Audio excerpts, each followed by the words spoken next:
Hey everybody, it's Lisa Medley and I am here to show you a fluid movement freedom technique to reduce tension in your upper shoulders, upper back, and neck. Why do I have a paintbrush? I will show you.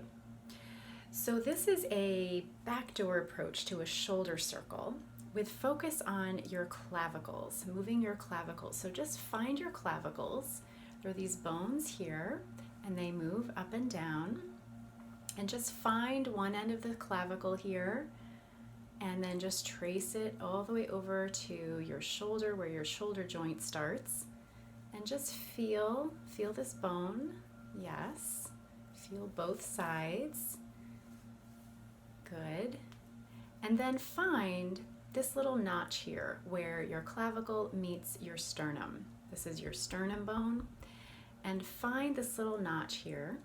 And I just invite you to place your thumb gently where this notch is. You don't have to push in, just place it and just move your clavicle up and down, move your shoulder up and down, and you'll just feel movement under your thumb. So when you have that, you're just going to rest the rest of your hand, have a couple fingers on that actual bone, on the clavicle. Good. And then just move your shoulders up and down. And just settle into the rest of your body. So just feel your feet, feel the ground, feel the earth, feel the chair or whatever you're seated upon if you're seated. Take a breath and just feel how this moves. Great. So I have the paintbrush to guide you and help you imagine that we're going to be doing a circle. We're going to imagine we're doing a circle with this paintbrush. So the paintbrush is this imaginary paintbrush on the end of your clavicle, and we're going to draw as much of a circle as possible. And our clavicle doesn't actually do this full range of motion. Even if you have a really healthy, structurally put together shoulder, it doesn't actually move this way. And I'm just going to invite you to imagine so you can just create more range of motion, easy, no pushing, no pain, but just encouraging you to take up more space than you actually might know how to do, might have done before.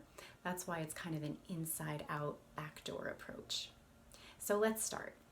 So I'm going to put the paintbrush here so you can imagine that you have one also. I'm going to place my thumb on that little notch. I'm going to rest my fingers on the paintbrush. You rest it on your clavicle. Take a breath. And then again, just start moving your clavicle up and down. So as you'll see, this paintbrush goes up and it's not going to go all the way down. Just imagine that you can depress your shoulder and imagine that this paintbrush is going towards the floor. And you're going to bring it up as far up as you can and then as far down as you can. And if you get distracted by my motion, movement, what I'm doing, just soften your eyes. You can even just close your eyes so you can feel more into your body. What feels good. This is all about using your natural movement, your natural range of motion. So feel free to just tune into what does this feel like inside my body. And you're just imagining that your clavicle is going towards the ceiling, and it can go pretty far up. You know, think of like Hunchback of Notre Dame, you know, that kind of, give yourself permission to really squeeze up here. And then relax, relax. Just let it float, float, float, float, float, float as far down as you can. So let's do that one more time. And then we'll go in another direction. So as far up as you can and as far down. Just let it float, float. Intentionally bring it as far down as you can with comfort. Great. Take a breath. And now we're going to go front and back. So we're going to go front and back. So you're going to swing that paintbrush as far front as you can and as far back as you can. Your thumb is still here, just giving you feedback that the clavicle is moving. And you're just going as far forward as you can and as far back as you can. So as if you're painting a line that's in front of you and in back of you. And it's really more front diagonal to the side and then kind of to the back diagonal. As you can see in my paintbrush, it doesn't go all the way forward and all the way back. That would not be a good thing. But again, just intending bringing that end of the clavicle near the shoulder as far out into space as is comfortable, and then come back to center. And now let's do a circle. So we're going to start front, we're going to go up, we're going to go back, and we're going to go down. So we're going to go front, up, back, and down, and front, up, back, and down.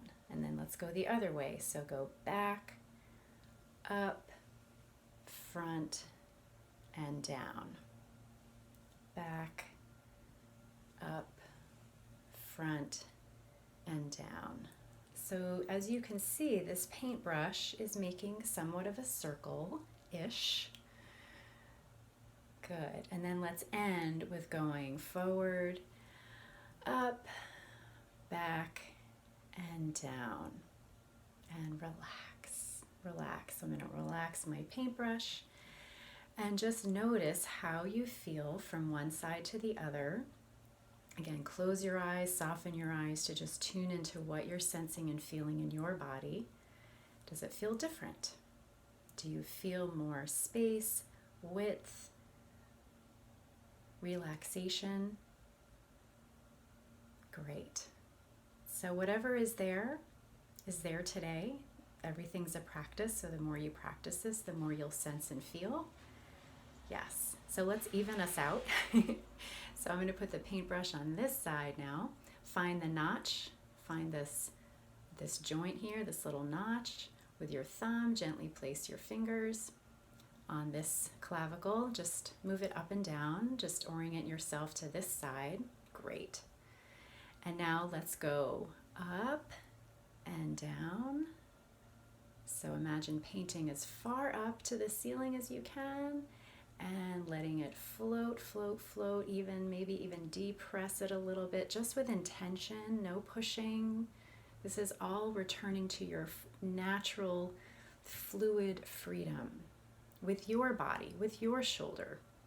All of our bodies have gone through lots of different things, so it's working with your natural range of motion and encouraging perhaps taking up more space than you might think you have.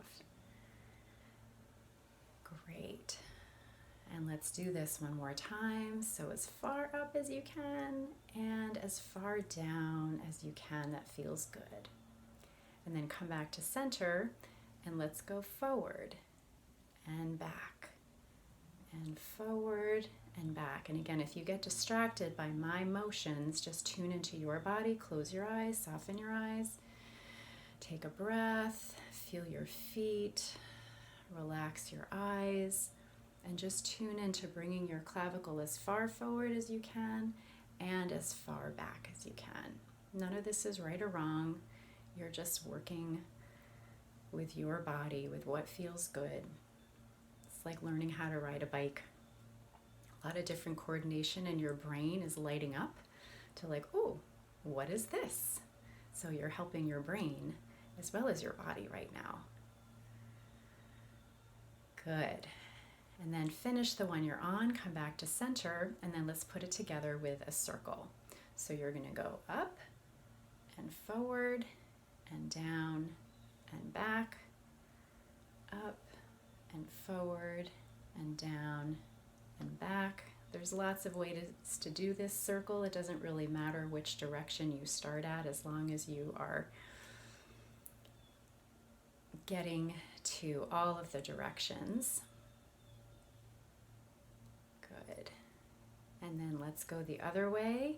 So I'm back already, so I'm going to start back and down and forward and up, back, down, forward and up. One more time, back, down, forward and up. And then let's just relax that. Great. So notice how that feels on both sides. I believe that we did more on this side, whatever this side is for you. So you may want to just do a few more on the other side because I spent more time just explaining. So you can just really, as you learn how to do this, it's not complicated. It's just a different point of reference. Often we do shoulder circles with focusing on our shoulder. And so we're doing the same thing. We're just bringing our awareness to this clavicle and this joint in between and moving from this perspective, which is going to give you freedom out here. So have fun with that. Thanks for watching. If you have any questions, feel free to let me know, and be well.